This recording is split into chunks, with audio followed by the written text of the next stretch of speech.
Good afternoon, IIS students. My name is Zhenxin.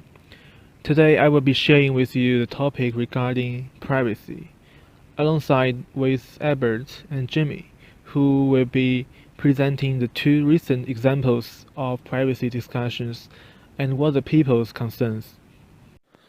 So what does privacy mean? Well, it depends on who you ask. Broadly speaking, privacy is the right to be let alone or freedom from interference or intrusion. Information privacy is the right to have some control over how your personal information is collected and used. Ask most people these days what they think of when it comes to privacy, and you're likely to have a conversation about massive data breaches, wearable tech, social networking, targeted advertising miscues, not to mention the Snowden revelations. Add to that, various cultures have widely differing views on what a person's rights are when it comes to privacy and how it should be regulated. Okay, more importantly, why does it matter? With speed of light technological innovation, information privacy is becoming more complex by the minute as more data is being collected and exchanged. As the technology gets more sophisticated, so do the uses of data. And that leaves organizations facing an incredibly complex risk matrix for ensuring that personal information is protected. As a result, privacy has fast emerged as perhaps the most significant consumer protection issue in the global information economy. Privacy and security, are they same thing? Actually, not really, but they are kissing cousins. Data privacy is focused on the use and governance of personal data, things like putting policies in place to ensuring that consumers' personal information is being collected, shared, and used in appropriate ways. Security focuses more on protecting data from malicious attacks and the exploitation of stolen data for profit. While security is necessary for protecting data, it's not sufficient for addressing privacy. The first example that we'll be talking about of a recent privacy event is the census privacy. Firstly, what is the census? The census is a statistical survey where data around Australia are collected from Australian citizens to estimate the population of the country. All the data collected is then used to distribute government funds and plan for necessary services for the future of the country.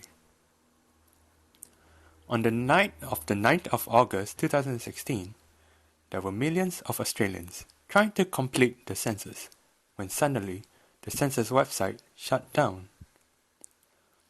According to the government, this was said to be due by Distributed Denial of Service, or DDoS for short.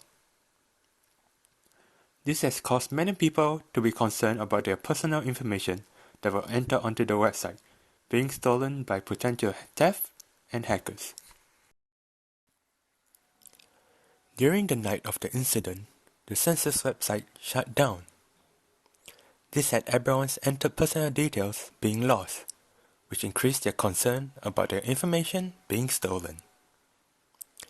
By the government, the reason for the incident was caused by an attack called the Distributed Denial of Service, or DDoS. This attack is caused by multiple sources overwhelming the website with heavy traffic. The government states that the shutdown was caused by many users accessing the website and also said that no information were accessed from other sources. But this still had people concerned about the website being hacked by hackers instead. The hackers could use the information to steal identities, blackmail others, or even organize crimes. This particular privacy event is an example of a defensive privacy issue. This is a type of privacy protection that protects people against information loss from information collection, hackers, or theft.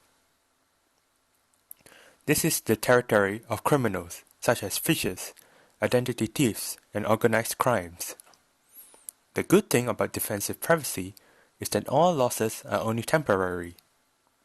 For example, a phisher might access someone's bank account and steal all the money. All the money that is stolen can be recovered, or if not, at least insurable. This type of privacy is important as attacks against it are very common, and the losses can still be very damaging. The second recent examples of privacy discussions, which is the FBI and Apple encryption dispute, started off when a US magistrate requested Apple to help the FBI unlock an iPhone belonging to Syed Farook, who was the individual that was responsible for the shooting in San Bernardino in December, which caused the death of 14 civilians and dozens more injured.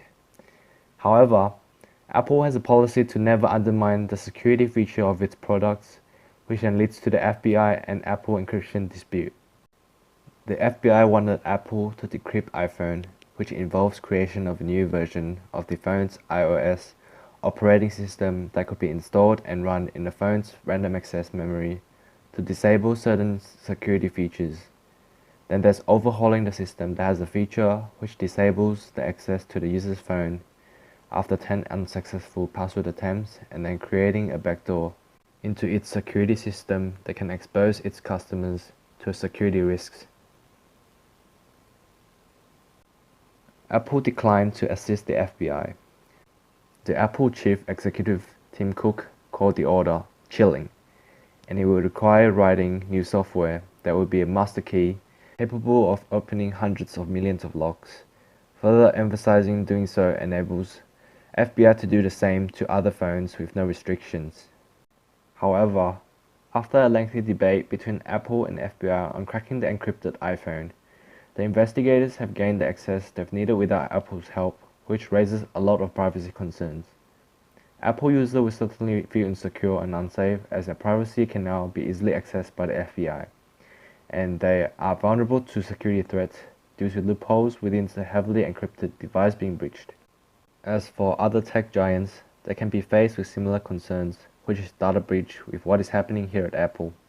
The debate between Apple and FBI can impact other companies' responses to these similar circumstances. Apart from that, it can also cause legitimate business concerns, as US tech company will be dropped by the foreign client, foreign company if there's a backdoor built into these hardware.